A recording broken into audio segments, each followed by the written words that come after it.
Bonjour, Donald Pitcher ici. Bienvenue à cette 6e vidéo dans la série Le pain de la vie. Une des choses merveilleuses à propos de la Bible, c'est qu'elle contient toujours quelque chose de nouveau pour nous. Je lis la Bible depuis plus de 60 ans et j'en découvre encore de plus en plus. Et je pense que si j'avais encore un siècle à vivre, rassurez-vous, ça ne sera pas le cas, en tout cas pas dans ce corps actuel, il y aurait encore des choses à apprendre. Cela me semble normal parce que la Bible, en fait, c'est la parole de Dieu. Et puisque Dieu est Dieu, il est plus grand que tout ce que nous pouvons comprendre et saisir. Et c'est pour cela que plus que tout ce qu'on peut imaginer, il y en a encore et encore à apprendre. Mais dans sa grandeur, il y a aussi la bonté de Dieu qui nous permet petit à petit, progressivement, de comprendre davantage de sa nature, de sa volonté, de ce qu'il attend des hommes. Parfois, lorsque nous revenons à un passage que nous avons déjà lu X fois, tout d'un coup, il y a quelque chose qui nous saute aux yeux et qu'on n'avait jamais remarqué ou qu'on avait oublié peut-être. Récemment, j'ai relu l'histoire d'Esther dans l'Ancien Testament et je suis enthousiasmé par certaines des choses que j'y ai trouvées et que je souhaite partager avec vous dans cette vidéo et dans la prochaine. Histoire tout à fait extraordinaire, c'est que Dieu n'est pas mentionné dans le livre d'Esther. Ça vous étonne? En tout cas, moi, ça m'a étonné. Il y a 3 choses importantes toutefois à savoir avant de commencer. Premièrement, le fait que Dieu n'est jamais mentionné dans ce livre ne veut pas dire qu'il n'y est pas. Bien au contraire, nous allons voir les traces de son œuvre un peu partout, du début jusqu'à la fin de cette histoire. Sans cesse depuis le jour où Dieu a béni d'une façon spéciale Abraham, son peuple et la terre promise, le peuple d'Israël a été soumis à des jalousies, à des persécutions sans fin. Et c'est encore le cas aujourd'hui. C'était le cas lorsque le peuple maltraité comme esclave en Égypte a été délivré par la puissance de Dieu à travers Moïse. C'était encore le cas lorsque Israël a dû être puni de nouveau pour son infidélité à Dieu et a été livré à l'exil entre les mains du roi de Babylone. Encore et encore, le peuple d'Israël connaîtrait la persécution infondée, injuste sous les Romains, sous l'Empire ottoman et hélas aussi par des hommes prétendument chrétiens, culminant dans l'Holocauste de la Seconde Guerre mondiale. Et encore une fois, cette haine des Juifs a montré sa face horrible le 7 octobre 2023 dans le massacre innommable en Israël. Souvent dans l'histoire de ce peuple, Dieu a pu sembler loin, bien loin. Pourtant, l'existence et le miracle de la subsistance même de ce peuple est l'évidence que Dieu ne l'oubliait pas. Dieu n'oublie jamais son peuple ni ses promesses.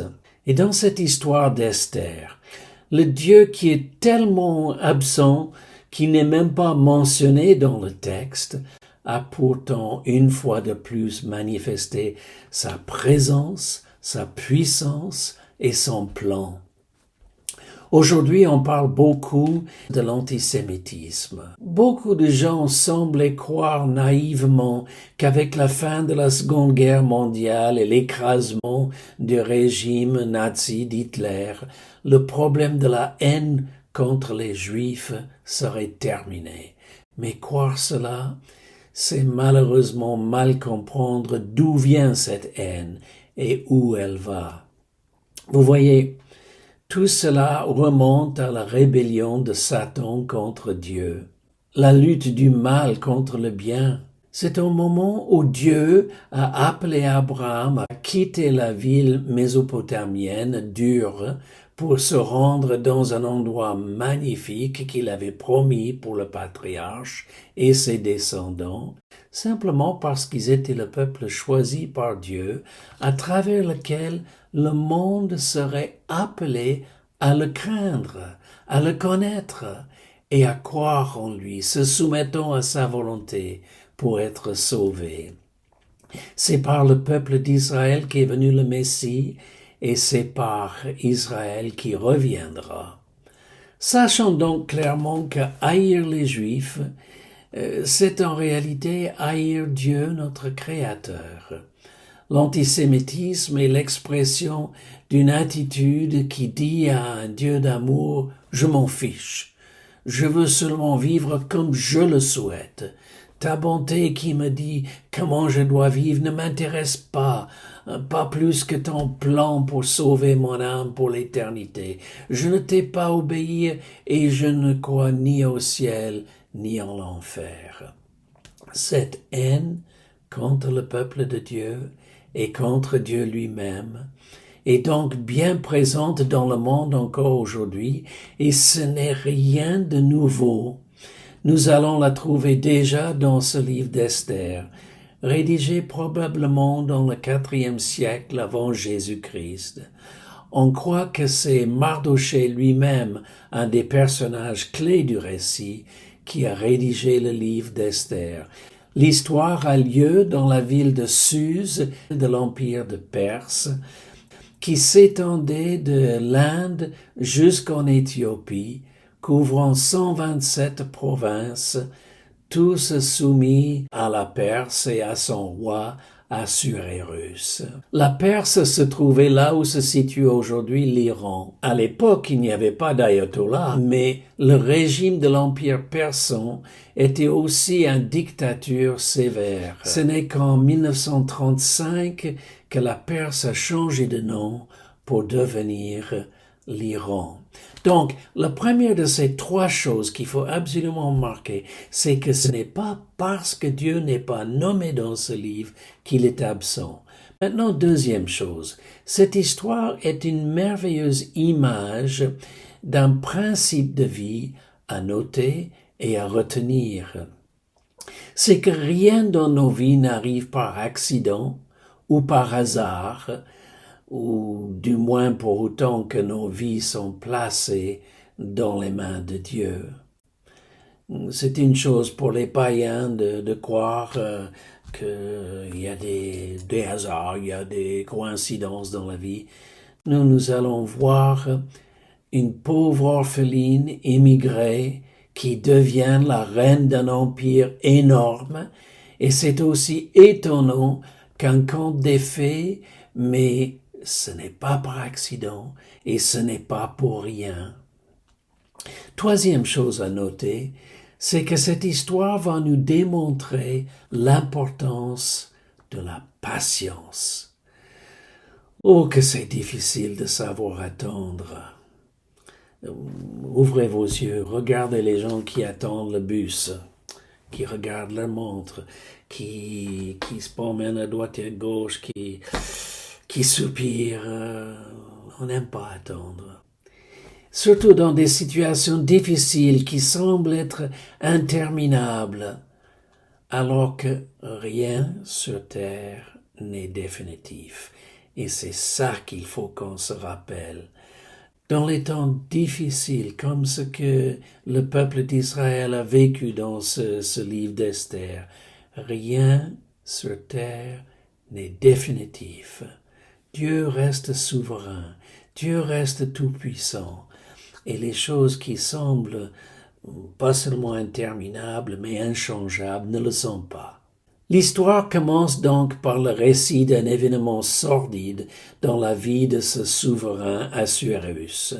Un immense festin avait été commandité par le roi pour tous les dignitaires de son royaume, et s'était organisé à Suse, la capitale ancienne de Perse, dont on peut visiter les vestiges encore aujourd'hui. Dans son orgueil, Assuérus voulait montrer à tous la splendide richesse de son royaume et de sa grandeur.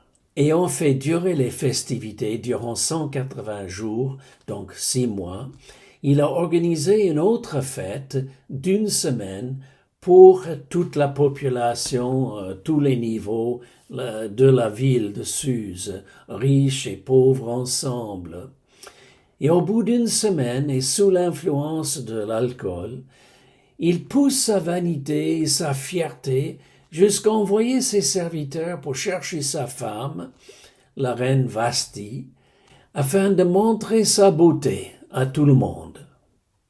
Sauf que la reine n'entend pas les choses de cette façon-là et refuse d'être montrée comme une belle possession du roi. Voilà qui n'est pas digne d'une dame.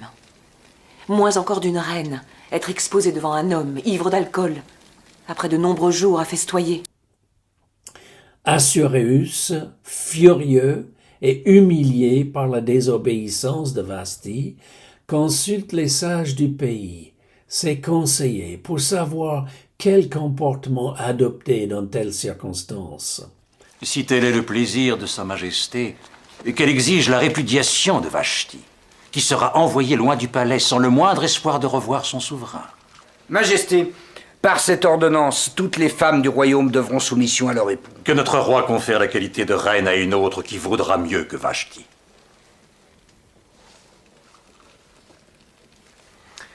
Voilà qui est sage, Memucan.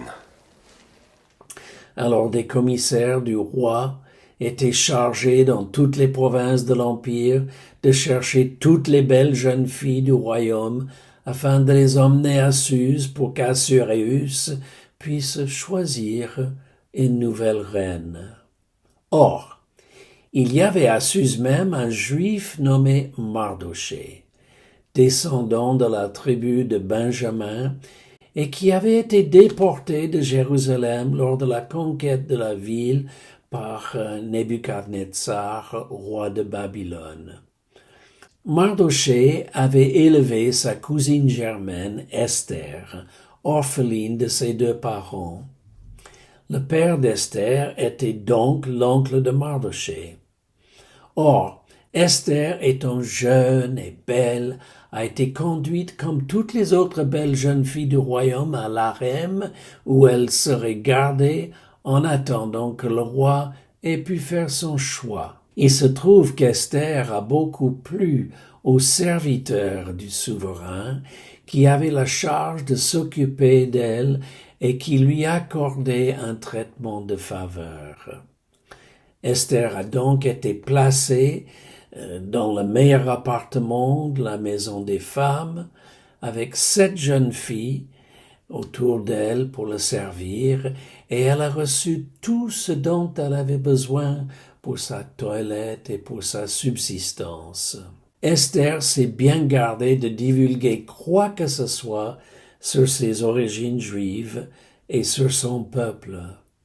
Mardochée veillait au grain et passait tous les jours pour savoir comment se portait Esther et comment on le traitait.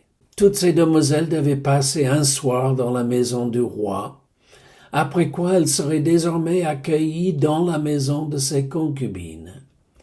Elles ne retournaient plus jamais chez le roi, au moins que celui-ci en fasse la demande expresse nominativement, mais en quittant la maison des femmes pour aller vers le roi, elles avaient le droit de prendre avec elles tout ce qu'elles voulaient. Le tour d'Esther est venu. Elle ne désirait rien prendre en quittant la maison, sinon ce qui était désigné pour les jeunes filles par celui qui en avait la charge. Esther a trouvé grâce aux yeux de tout le monde. J'imagine un peu sa popularité, un peu comme celle qu'avait Lady Diana, ou plus récemment maintenant Kate Middleton.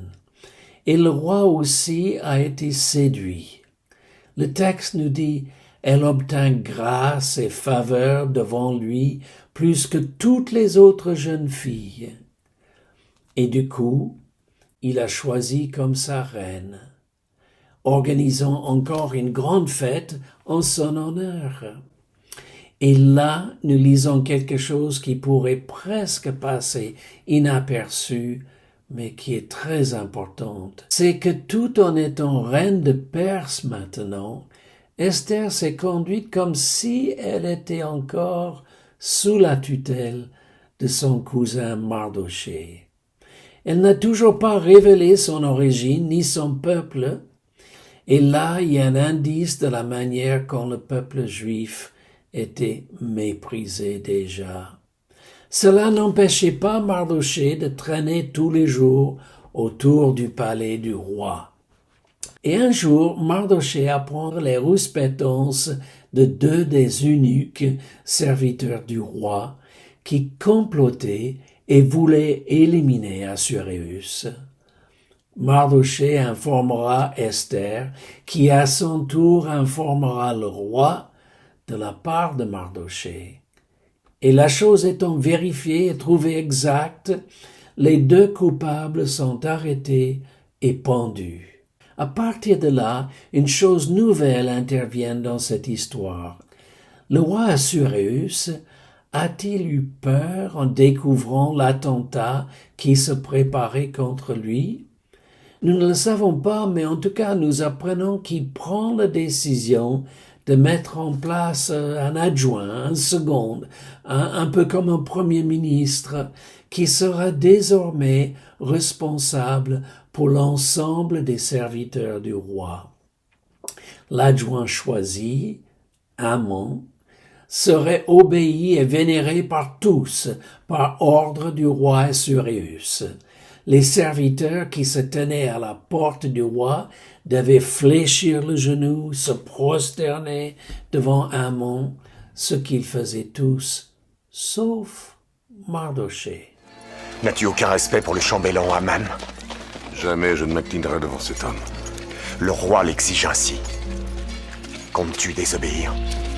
Un juif se prosterne devant son Dieu et personne d'autre. Les autres le dénoncent auprès de Amon, qui devient furieux. Mais il ne lève pas la main tout de suite sur Mardochée, préférant inventer un plan pour détruire le peuple juif partout dans le royaume d'Assuérus. Voici donc une intention de purification ethnique, comme on dit aujourd'hui, et de génocide.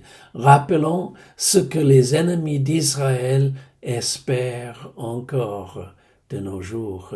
Mais avant de procéder à l'exécution de son projet atroce, il a recours à une pratique persane pour décider par le sort à quel moment agir.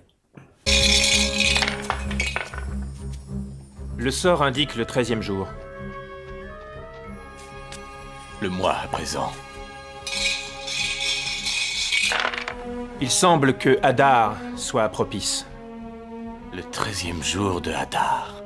L'entreprise tentée contre les Juifs ne devrait être exécutée avant le 12e mois, qui s'appelle Hadar. Et ce délai va permettre aux Juifs de détourner le coup qui les menaçait et à Esther d'effacer dans l'esprit d'Assuérus les mauvaises impressions qu'on lui avait données d'Israël.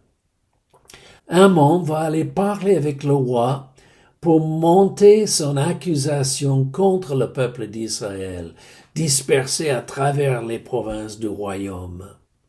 Écoutez maintenant l'accusation formulée par Amon, et tout cela parce qu'un homme juif, fidèle à ce que Dieu demandait de son peuple, refusait de plier le genou et de se prosterner devant qui que ce soit autre que Dieu lui-même.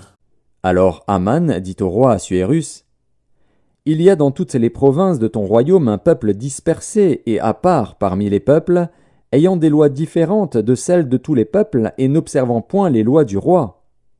Il n'est pas dans l'intérêt du roi de le laisser en repos. si le roi le trouve bon, qu'on écrive l'ordre de les faire périr. Et je pèserai 10 000 talents d'argent entre les mains des fonctionnaires pour qu'on les porte dans le trésor du roi. » Et comment va agir Assuérus suite à cette accusation contre les Juifs? D'une manière catastrophique à prime abord. Il ôte son anneau, le remet à Amon pour que ce dernier puisse s'en servir pour sceller des lettres qui partiraient pour toutes les provinces, exigeant la destruction, la mort de tous les Juifs, jeunes et vieux, petits-enfants et vieillards, le 13e jour du 12e mois de l'année. Tous leurs biens devaient être livrés au pillage ensuite, et dans toutes les villes du royaume, y compris Suse, la capitale, l'édit du roi devait être publié. On peut supposer que la population des Juifs à Suse devait être importante, puisque nous lisons que la ville était dans la consternation. Évidemment, toute la population des Juifs dans tout le royaume de Perse était sous le choc et dans la désolation.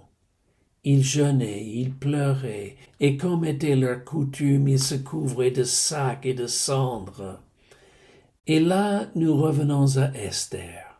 Que pouvait-elle faire, elle, juive, dans cette situation où elle est reine, mais où son roi a décrété l'extermination de son peuple? Le texte nous dit qu'elle était effrayée, et il y avait de quoi. Alors elle cherche à agir vite, et elle envoie un serviteur avec des vêtements propres pour Mardochée, qui les refuse. Alors elle envoie un autre des eunuques que le roi avait mis à sa disposition pour consulter Mardochée sur tout ce qui se passait. Et Mardochée lui envoie par retour l'explication de la situation, où le roi avait accepté qu'il serait payé en échange de la mort des Juifs. Il lui envoie aussi une copie du décret du roi. Ensuite, il exige de sa cousine, elle qui avait bénéficié de ses soins quasiment paternels durant sa jeunesse chez lui, qu'elle se rende chez le roi pour demander sa grâce et implorer sa faveur sur le peuple juif. Esther avait beau être reine, elle savait que d'après la loi, personne dans tout le royaume n'avait le droit de s'approcher du roi sous aucun prétexte, si ce n'était par invitation d'Assuérus lui-même. Et dans sa crainte, c'est cela qu'elle fait dire à Mardochée, en ajoutant qu'elle n'avait pas été appelée auprès du roi depuis 30 jours. Sans doute gardait-elle aussi dans son esprit le sort de Vashti, son prédécesseur, comme reine, qui avait osé désobéir au roi et qui avait été punie sévèrement en conséquence. Et là, nous arrivons au point ultra important dans cette histoire, parce qu'il pourra être appliqué à nos vies aujourd'hui, la vôtre et la mienne. Écoutons attentivement la réplique de Mardochée à Esther. Lorsque les paroles d'Esther eurent été rapportées à Mardochée, Mardochée fit répondre à Esther. « Ne t'imagine pas que tu échapperas seul d'entre tous les Juifs, parce que tu es dans la maison du roi. Car, si tu te tais maintenant, le secours et la délivrance surgiront d'autre part pour les Juifs, et toi et la maison de ton père vous périrez. Et qui sait si ce n'est pas pour un temps comme celui-ci que tu es parvenu à la royauté ?» Alors, qu'y a-t-il de si important? C'est la question que Mardochée a posée. Qui sait si ce n'est pas pour un temps comme celui-ci que tu es parvenu à la royauté? Je ne sais pas où vous vivez aujourd'hui, ni dans quelles conditions. Ou je sais qu'il y a des chers frères et sœurs qui écoutent chacune de ces vidéos dans des conditions de vie terriblement difficiles dans l'énorme camp de Nakival en Ouganda.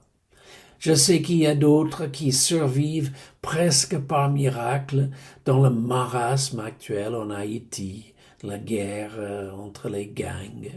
Je sais que d'autres dans plusieurs pays font face tous les jours à la difficulté de se nourrir et de s'habiller, et d'habiller aussi les nombreux orphelins dont ils ont la charge. Je sais aussi que d'autres dans des pays d'Occident ne connaissent aucune difficulté matérielle, mais luttent contre de graves maladies ou des frustrations d'incapacité de travail ou de chômage. Et je sais que tous peuvent se demander à un moment donné ou à un autre, que fais-je ici? Pourquoi dois-je vivre ceci? Vous n'êtes peut-être pas arrivé au trône de la royauté comme Esther, mais tout comme elle, vous avez peur et vous ne savez pas quoi faire. Mon frère, ma sœur, vous ne savez pas pour quelle raison Dieu a permis que vous soyez là où vous êtes, mais vous savez qu'il nous demande d'avoir le courage d'Esther et de Mardochée en tenant ferme pour ce qui est droit et juste et vrai. D'ailleurs, puisque nous savons que sur terre, rien n'est définitif, comme nous avons vu tout à l'heure, les circonstances les plus difficiles peuvent, dans un clin d'œil, être changées. Elles le seront de toute façon lors du retour de notre Sauveur. Tenez bon dans l'attente. Dans notre prochaine vidéo, nous verrons la suite de cette merveilleuse histoire d'Esther. En attendant, ne perdez pas de vue que si vous êtes un jour venu à Jésus-Christ, dans un esprit de contrition, avouant votre péché et votre besoin de sa miséricorde et de son pardon, et si vous avez ouvert votre cœur à son esprit, dorénavant, vous ne vous appartenez plus. Et puisque vous appartenez à Dieu, abandonnez-vous totalement à sa volonté. Face à votre peur de demain, face à votre incertitude, levez-vous et acceptez que là où vous êtes, il peut accomplir ses fins en vous et à travers vous. Et qui sait si ce n'est pas pour un temps comme celui-ci que vous êtes arrivé là où vous êtes aujourd'hui. Que Dieu vous garde. Je n'ai pas le cœur fier, ni le regard hautain. Je ne recherche pas ni grandeur ni merveille. Je suis comme un enfant que l'on prend par la main. Je suis comme un enfant que l'on prend par la main. Me voici, ô mon Dieu, pour faire ta volonté. Non pas ce que je veux, mais ce que tu voudras. Me voici, ô mon Dieu, pour n'être plus qu'à toi. Me voici, ô mon Dieu, pour n'être plus qu'à toi.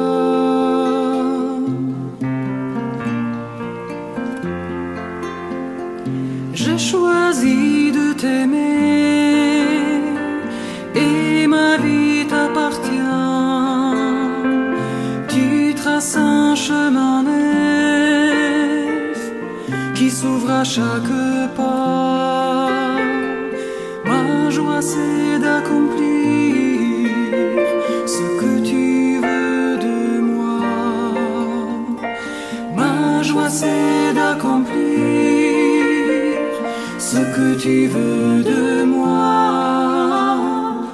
Me voici, ô mon Dieu, pour faire ta volonté.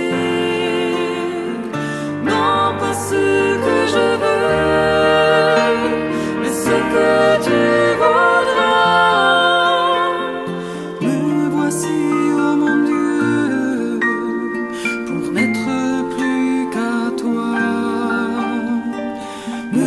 voici, oh mon Dieu, pour n'être plus qu'à toi.